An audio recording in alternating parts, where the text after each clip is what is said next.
I'm going to talk about Forbidden Knowledge, The Gap into Vision by Stephen R. Donaldson. This is the second book in Donaldson's Gap Cycle, which is a 5-book series, science fiction, that can probably be best classified as grimdark space opera. So I'm going to put this video in kind of 3 parts. The first part will be spoiler-free. However, I am going to include spoilers for book 1, as it is the second book in a series. I don't think I can talk about much of anything in this book without some spoilers, at least for the first book. So I will start this review with just talking about some spoiler-free thoughts for this book, but I will be spoiling some of the events of book 1. Second section will be full-on spoilers, because I think it makes sense if I'm going to post a review of the second book of a series. Most of you that are going to watch this at any point, you've probably read the book, or at least are interested in reading the book, but I will go full spoilers so that we can talk about the different things in here. And then the last part of this, I'm going to talk about the things that influenced Donaldson, most notably, and this is kind of the biggest reason I'm making these videos, is kind of for myself. I have been a huge fan of Richard Wagner's operas, The Ring and the Nibelung, and that is a huge influence on the Gap Cycle. So I'm going to talk about and kind of conjecture about some of the things that I see, some of the parallels, some of the things that I think he's doing, using that inspiration from the opera cycle and put it into this book, because some of my thoughts from the first book have evolved and changed a little bit, and I'm just curious to see through this 5-book series as I document my own thoughts and to see the influence on Wagner's Ring on the Gap Cycle. And then maybe at the end of the series, maybe I'll do a big summation of that. I don't know if I'll do that. I don't know if anybody would really want to watch that. But anyway, let's start talking about this book kind of in a spoiler-free manner.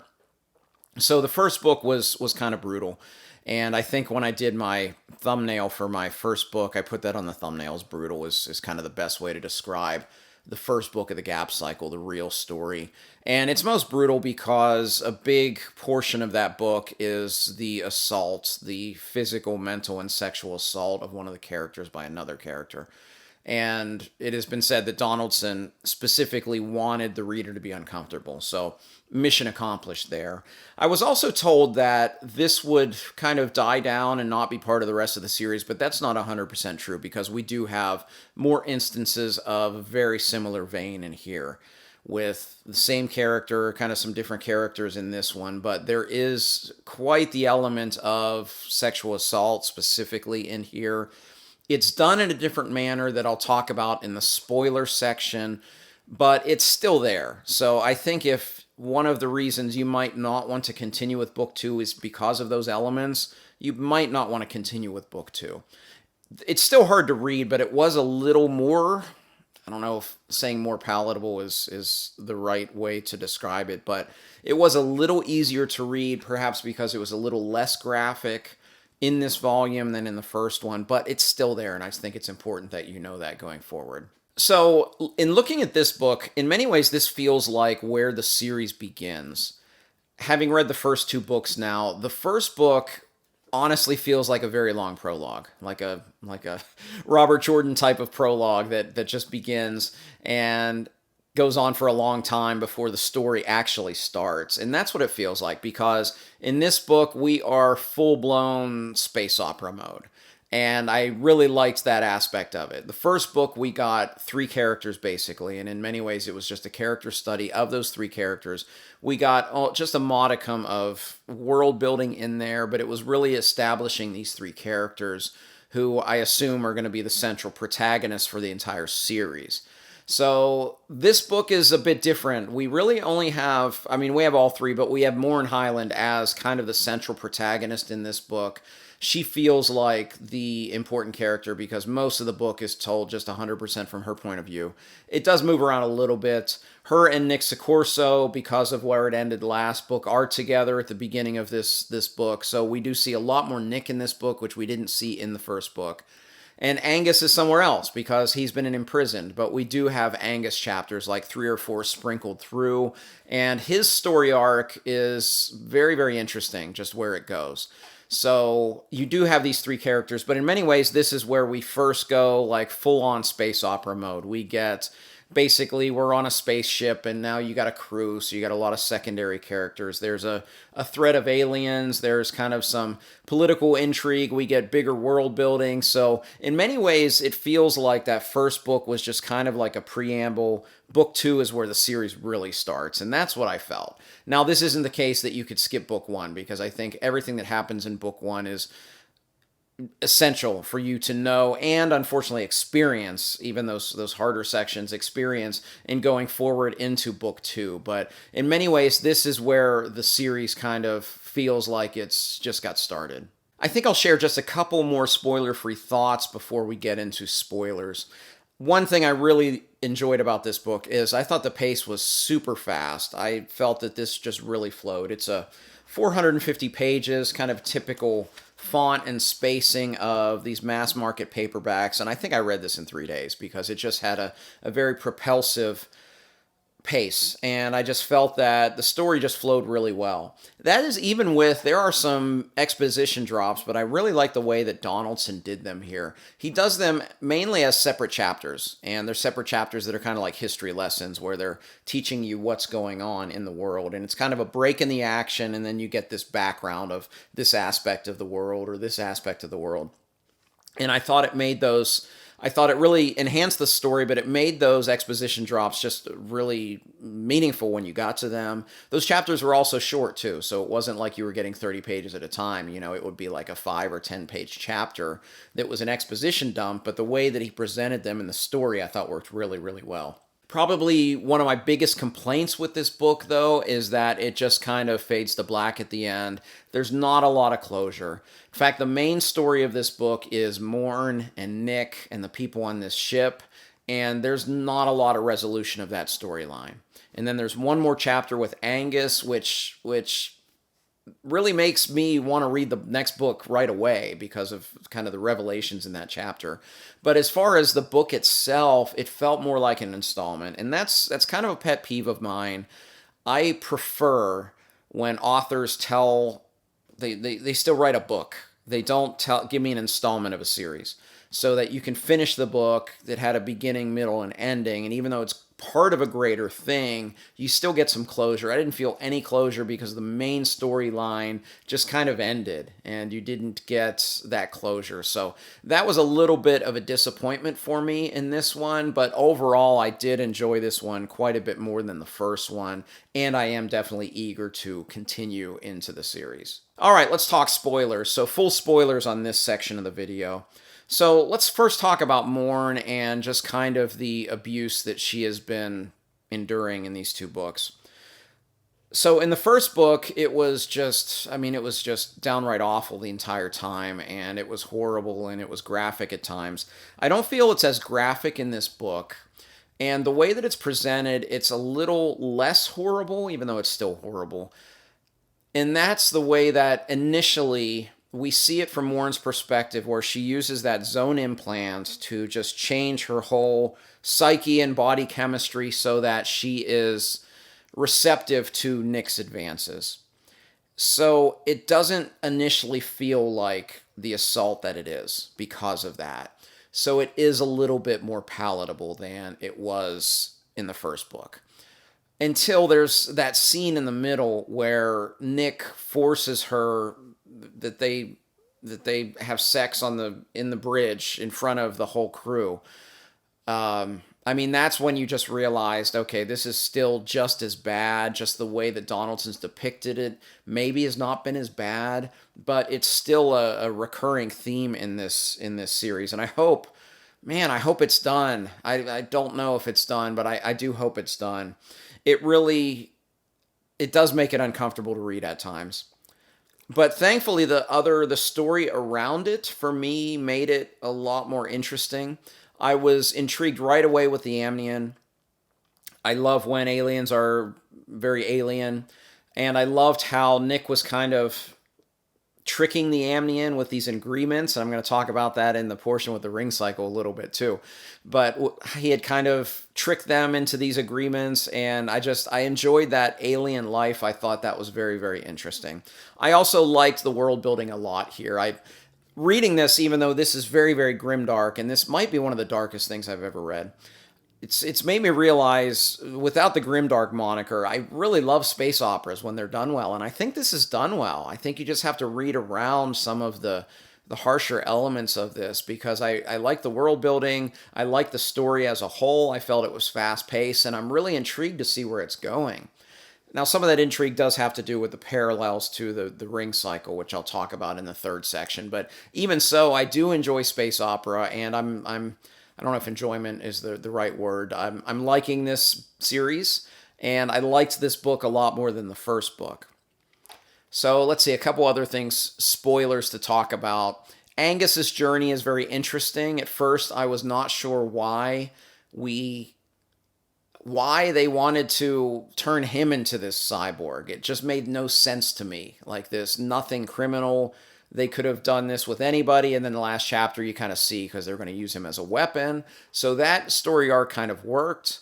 So this book, we got more of Nick Sicurso, which was interesting to me, but he's another character I hate. I saw after I did my Goodreads review, I always look at see if like my thoughts are shared by others or if like I'm in the minority opinion. And one of my thoughts that I had about this series that I pretty much don't like the characters is pretty universal, but especially Nick and Angus. They're both kind of villains. They're both horrible people. I kind of hate both of them. And that seems to be the general consensus. So it's going to be interesting to see where those characters go the rest of the series because we didn't get much of Nick. And in the first book, and he was kind of the hero, and now he's horrible. I mean, is he worse than Angus? I mean, we can probably argue both of them are very, very horrible people. I think perhaps Nick might be a little more horrible because he doesn't really perceive himself that way. My biggest issue with characterization, though, in this book was the minor characters. I didn't believe their motivations, especially the ones on the ship. They all kept saying that they're with Nick. You know, they know he's horrible and he's evil and all this stuff, but he always wins. And it just seemed like, honestly, it seemed like really lazy character motivations to me. That all of these people that some of them are a little more finely drawn than others, but that they would stay with this person just because he always wins. I mean, I felt that kind of lazy writing, to be honest. But I hope to see more of them, and maybe we'll get a little bit more depth out of these characters, but they didn't feel to have a lot of depth in this series.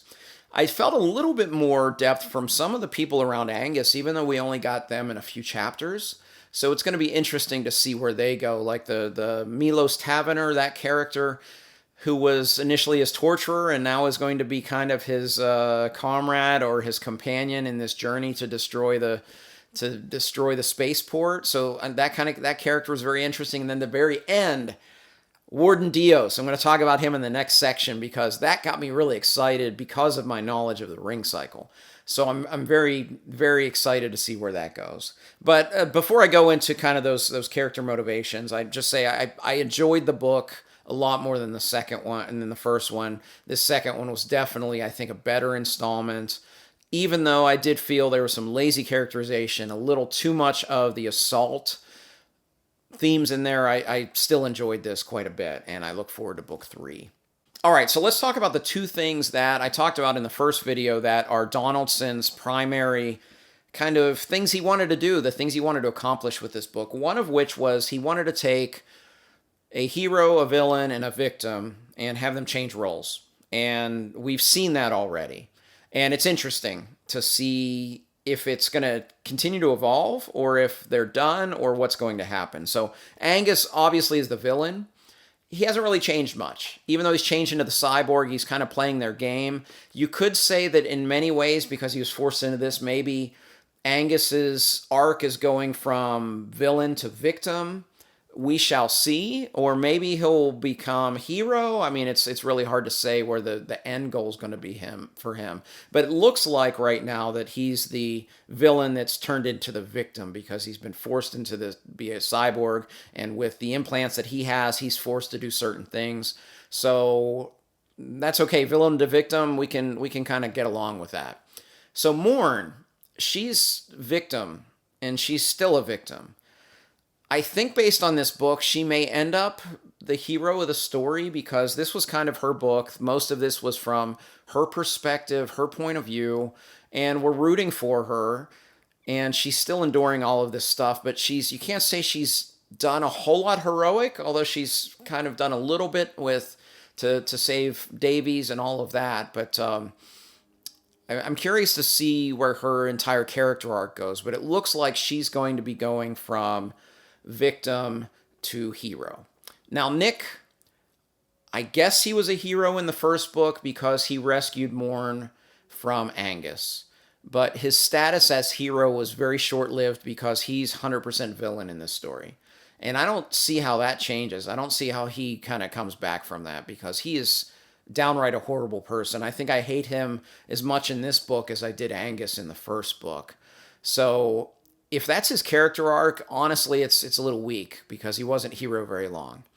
So anyway, that's the first motivation that Donaldson had for this story. And the second is the parallels of the ring cycle. So let me talk about those. So my first thing was in the first book, I said that Angus is a lot like Alberic in the opera, and I still see that, even though obviously he's going to change a bit and he's going to play a different role in this series, because you could very much see Alberic as a victim to a villain.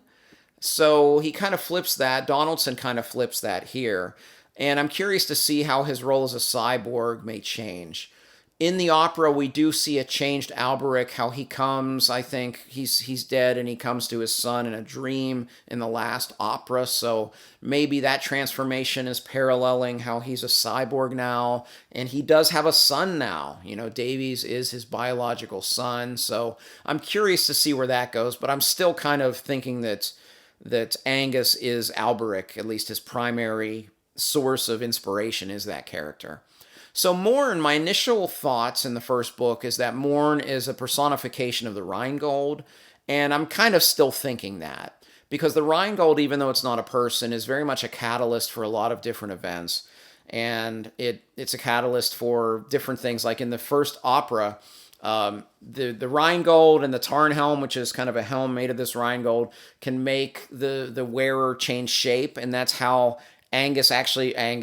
Alberic got captured, and, you know, Angus is captured in the first book, and it's kind of Morn's doing that does that. So that makes sense. Additionally, she's very coveted by both of these men.